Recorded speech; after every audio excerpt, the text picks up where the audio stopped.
তুরত ভয় পর্বতাকারা। এই যে কথাগুলো যখন উনি শুনলেন, একদম সোনার মতন চমচম করে শরীরটা ওনার বাড়তে লাগলো। মনে হচ্ছে যেরকম আকাশ ছুঁয়ে যাচ্ছে, বিশাল ক্ষমতা, চারদিকে দেব দেবী দেবান্তর সবাই দেখেই ওনাকে ভয় পাচ্ছে। ওরা ভাবতে পারেনি যে হনুমানজির এত ক্ষমতা হতে পারে। তখন হনুমানজির ক্ষমতাটা মনে পড়েছে। ওই যে জয়মন্ত্রের যে কাজটা আজকে সমাজে কে করছে, এটা আপনাদেরকে ভাবতে হবে। আমাদের আরএসএস, বিশ্ব হিন্দু পরিষদ, বজরং দল, যতই যা হোক, একটা কথা আমি বলবো, এই যে সংগঠনগুলো আছে, এই সংগঠনে গেলে যে যখনই আমরা যাই পার্টিসিপেট করি, লোকে বলে কি এরা বিজেপির দালাল হয়ে গেছে, এরা বিজেপি সাপোর্ট করছে। আমি বলছি আমি বিজেপি সাপোর্ট করছি না। আমার যদি ধর্ম নিয়ে যদি কেউ খেলা করে, আমার জন্ম নিয়ে যদি কেউ আমাকে বাঁচাতে চায়, ও যদি কোনো ধর্মে হোক, কোনো পন্থে হোক, কোনো সম্প্রদায় হোক, তার পেছনে আমি দাঁড়াবো। আজকে এই যে জায়গাটা আপনাদের ভাবতে হবে, অনেক কিছু আমাদের আজকে দেখুন, আফগানিস্তানে হিন্দু শেষ। লোকে বলে কি, আপনি এর আগেও আপনি স্লোগান শুনেছেন, তুমি যদি বাঁটবা তখন কাটবা। আজকে সিস্টেমটা কি হয়েছে জানেন? হাম দো হামারে দো। এই বুদ্ধিটা যে আপনাদেরকে আমাদের সমাজে যে দিয়ে রেখেছে, মুসলিমদেরকে এই বুদ্ধিটা কিন্তু দিচ্ছে না। ও জানে আমরা কম হয়ে গেলে আমাদেরকে বাঁটতে হবে না, কেটে দিলেই শেষ হয়ে যাবে আমরা। এই যে পাকিস্তানে হিন্দু শেষ, আফগানিস্তানে হিন্দু শেষ, বাংলাদেশ যাকে আমরা জন্ম দিয়েছি, আমাদের ভারতবর্ষ সাপোর্ট করে ওই দেশটাকে বানিয়েছে। আজকে ওখানেও আমরা আস্তে আস্তে মনে হচ্ছে যদি আমরা উঠে না দাঁড়াতে পারি, তাহলে 10 বছরের মধ্যে ওখানেও হিন্দুর কাহিনী শেষ। এবার আমাদের পশ্চিমবাংলা, আমাদের ভারতবর্ষের মধ্যে দেখুন আমাদের জন্য কিরকম কি করা যাচ্ছে। এই যে পশ্চিমবাংলা সরকার আমাদেরকে 1000 টাকা দিচ্ছে, কিসের জন্য?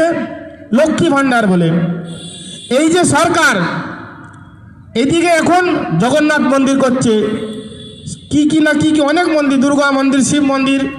এই যে আপনাদেরকে যে ললিপপটা দিচ্ছে, এই ললিপপ চক্করে আপনারা যাবেন না। জানেন এই যে বাংলা সরকারের দুর্নীতি কিরকম হচ্ছে আমাদের সঙ্গে, হিন্দুদের সঙ্গে? এইদিকে বাংলা পক্ষ বানিয়ে রেখেছে, বলছে কি বাঙালিদের অপমানে আমরা বদলা নেব। এইদিকে হিন্দি প্রকোষ্ঠ বানিয়ে রেখেছে, সরকার আমাদেরকে বেটে দিচ্ছে। যদি ও আমাদের ভালোবাসতো, তাহলে আমাদের এই যে বাংলা সংগঠন, বাংলা পক্ষ, হিন্দি প্রকোষ্ঠ, এটা হতোই না। কিন্তু ও জানে যদি আমরাই পেটে যাব, তাহলে চিরকাল ও মুসলিমদেরকে নিয়ে এখানে শাসন করতে পারবে। আর একদিন জয় বাংলা বলে আজকে আমাদের এখানে কি বলছে? জয় বাংলা, জয় পশ্চিমবাংলা কিন্তু বলছে না। আপনারা ভাবছেন আমরা যখন ছোট ছিলাম, স্কুলে পড়তাম, তখন আমাদেরকে পড়ানো গেছে জয় বাংলা স্লোগানটা কোথায়? বাংলাদেশের স্লোগান। আমাদেরকে জোর জস্তি বোঝাচ্ছে এখানে এসে কি না তোমাকে জয় বাংলা বলতে হবে, এটা পশ্চিম বাংলা না, এটা বাংলাদেশেরই অংশ। এই যে বাংলা পক্ষ কোনোদিন দেবুদাস মারা গেছে তার জন্য কোনো জায়গায় কিছু প্রতিবাদ করলো, সোজা স্পষ্ট বলে দিচ্ছে ওটা বাইরের দেশের গল্প, আমাদের দেশে তাতে কি হয়। কিন্তু এখানে যদি কোনো অসুবিধা হচ্ছে, তখন আপনাকে ললিপপ ধরিয়ে দিচ্ছে, কোনো না কোনো গল্প শুনিয়ে দিচ্ছে। আপনারাও হিন্দু তো, সরল মন, আপনারা বুঝতে পারছেন না এখানে কি হচ্ছে আপনাদের সঙ্গে। এই যে আজকে দুর্দিনের আপনারা যদি না দাঁড়ান, এই যে সাধুগুরুরা আসে, আপনাদের ভাবতে হবে। শাস্ত্রে বলা আছে সাধু কাকে বলা যায়? परमार्थ के कारणे साधु धरा शरीर। परमार्थ মানে জগৎ কল্যাণের জন্য সাধু নিজের ভেগ ধারণ করেছে, তার নিজের কোনো ফায়দা নেই, কোনো লাভ নেই। নিজের ঘর সংসার, মা বাবা সবাইকে ছেড়ে সব কিছু ত্যাগ করে আজকে সমাজে ঘুরে বেড়াচ্ছে। আপনার কি মনে হয় সাধুবাদের পয়সা হয় না? পয়সা আছে। মা আছে, বাবা আছে, পরিবার আছে, কিন্তু তাদের দিকে তাকিয়ে না আমরা সমাজ দিকে তাকাচ্ছি।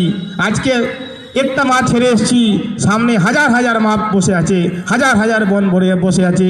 তাদের মঙ্গলের জন্য আমরা ঘুরে বেড়াচ্ছি, তাদেরকে জাগানোর চেষ্টা করছি, তাদেরকে বলছি আপনারা উঠুন। আজকে আপনাদেরকে হাম দো হামারে দো থেকে বেরোতে হবে। কেন? আজকে আপনাকে একটা বাড়ির জন্য সন্তান লাগবে, এটা আমি মানি। ঘর সংসার সামলার জন্য একটা সন্তানের দরকার, কিন্তু আপনাকে একটা সমাজের জন্যও দিতে হবে। সমাজের জন্য না দিতে পারলে আজকে এই যে সমাজটা আমাদের কি করে বাঁচবে? সমাজের দায়িত্বটা কি সাধু বাবাদের হয়? সাধু বাবার কি বিয়ে হয়েছে? এই যে সমাজে যে উনি যে নিজের অংশটা দেবে, কি করে দেবে? হিন্দু কোনোদিন ভাবছে? শুধু বেশ আসছে, জয় হিন্দু চিল্লাচ্ছে, চলে যাচ্ছে বাড়িতে। আজকে এই মুসলমানদের লভ জিহাদ আপনারাও শুনেছেন, ভূমি জিহাদও শুনেছেন,